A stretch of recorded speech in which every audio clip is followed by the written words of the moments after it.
सोचिए, एक ऐसा बादशाह जिसने खुद को खुदा कहलाने की जुर्रत की, जिसने बनी इसराइल को गुलाम बना दिया, जिसने हजारों मासूम बच्चों को कत्ल करवाया और जिसने अल्लाह के नबी हजरत मूसा अलैहिस्सलाम को झुठलाया। फिर एक दिन वही बादशाह समंदर की लहरों में डूब गया। लेकिन असल हैरत यहां से शुरू होती है। हजारों साल गुजरने के बाद भी उसकी लाश आज तक महफूज क्यों है?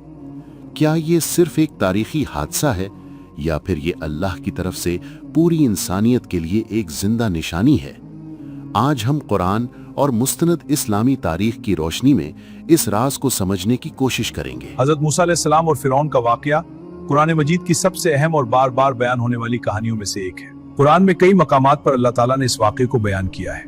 ये सिर्फ जुल्म और हक के दरमियान एक अजीम मार्का है। एक तरफ था ताकतवर बादशाह फिरौन, जिसके पास लश्कर, खजाने और सल्तनत थी, और दूसरी तरफ थे अल्लाह के नबी हजरत मूसा अलैहिस्सलाम, जिनके पास सिर्फ अल्लाह पर यकीन और हक की दावत थी। लेकिन इस दास्तान का सबसे हैरान कुन पहलू वो है जो फिरौन की मौत भजत के पेश आया। और यही वो हकीकत है जो आज भी इंसान को सोचने पर मजबूर कर देती है। ये वो जमाना था जब मिस्र की सरजमीन पर फिरौन की हुकूमत कायम थी। फिरौन एक ताकतवर हुक्मरान था। उसने अपने आप को लोगों के सामने सबसे बड़ा रब करार दे दिया था। कुरान में फिरौन का ये दावा बयान हुआ है, मैं तुम्हारा सबसे बड़ा रब हूँ। ये गुरूर और तकब्बुर इसकी हुकूमत की बुनियाद बन चुका था। उसने बनी इसराइल को गुलाम बना लिया था। उनसे सख्त मशक्कत ली जाती थी और उनके साथ जुल्म किया जाता था। यहां तक कि एक वक्त ऐसा आया जब फिरौन को खबर मिली कि बनी इसराइल में एक ऐसा बच्चा पैदा होगा जो उसकी हुकूमत के खात्मे का सबब बनेगा। चुनाचे उसने हुक्म दिया कि बनी इसराइल के तमाम नौमौलूद लड़कों को कत्ल कर दिया जाए। ये जुल्म कई साल तक जारी रहा, लेकिन इसी माहौल में अल्लाह के हुक्म से एक बच्चा पैदा हुआ। वो बच्चा था हजरत मूसा अलैहिस्सलाम।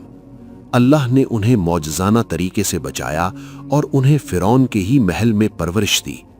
ये अल्लाह की कुदरत का पहला बड़ा मंजर था। वक्त गुजरता गया। हजरत मूसा अलैहिस्सलाम जवान हुए और फिर अल्लाह ने उन्हें नबूवत अता फरमाई।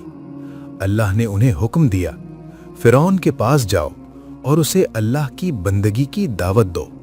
ये एक इंतहाई मुश्किल काम था। फिरौन सिर्फ एक बादशाह नहीं था, बल्कि वो खुद को खुदा कहलवाता था। लेकिन हजरत मूसा अलैहिस्सलाम अपने भाई हजरत हारून अलैहिस्सलाम के साथ फिरौन के दरबार में पहुंचे।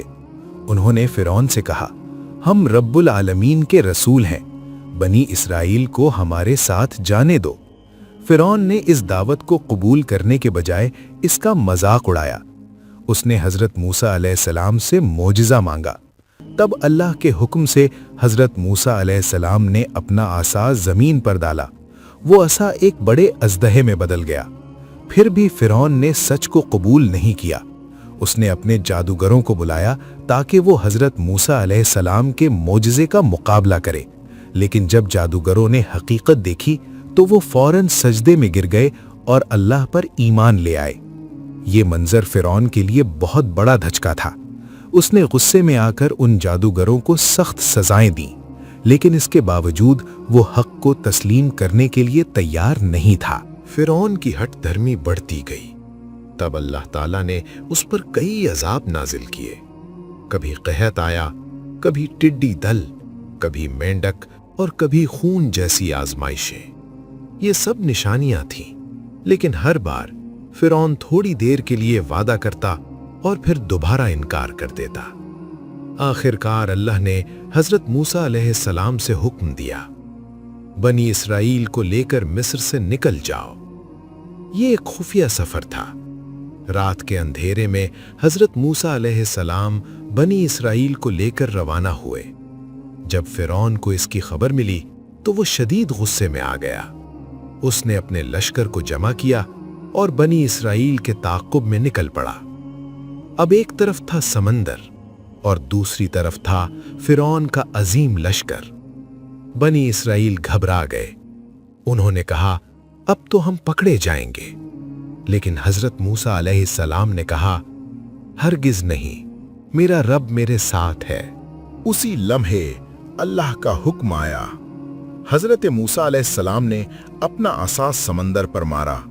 अचानक एक हैरत अंगेज मंजर सामने आया।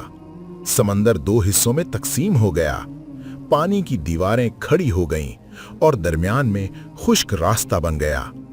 हजरत मूसा अलैहिस्सलाम और बनी इसराइल उस रास्ते से गुजरने लगे। ये अल्लाह का अजीम मोजज़ा था। लेकिन गुरूर में डूबा हुआ फिरौन अब भी नहीं रुका। वो अपने लश्कर के साथ उसी रास्ते में दाखिल हो गया। वो समझ रहा था कि वो भी उस रास्ते से गुजर जाएगा, लेकिन ये अल्लाह की तकदीर का आखिरी मरहला था। जैसे ही बनी इसराइल समंदर पार कर गए, अल्लाह का हुक्म आया। पानी की वो अजीम दीवारें दोबारा हरकत में आईं और फिर समंदर की लहरें फिरौन और उसके लश्कर पर टूट पड़ीं। हर तरफ पानी ही पानी था। इसी लम्हे फिरौन ने कहा, मैं ईमान लाता हूं उस रब पर जिस पर बनी इसराइल ईमान लाए हैं। लेकिन अब बहुत देर हो चुकी थी।